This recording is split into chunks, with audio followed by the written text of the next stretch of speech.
So I want to get away from the clickbait on social media. So what are some of what are the systems that we need to put into place from the beginning, like to make sure that we're setting ourselves up for success, and so that new entrepreneurs aren't flustered or getting the anxiety about all things financial?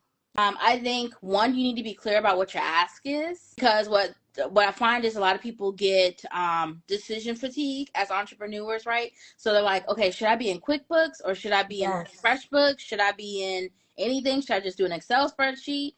So maybe if you can't afford a bookkeeper, just even having a consultation with someone so that they can set you up correctly, right? Because QuickBooks default, there's a thing called a chart of accounts. It's all the accounts that you categorize your transactions for, okay?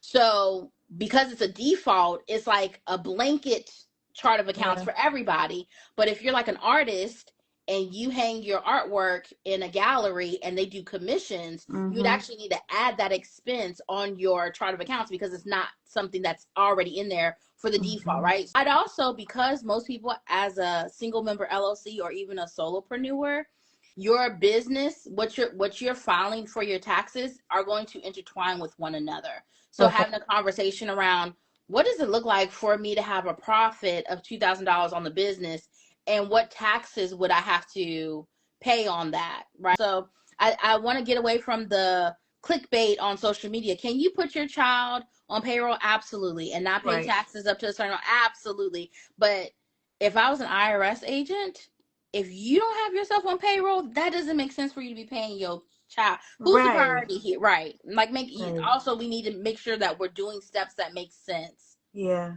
in compliance. Like, yeah.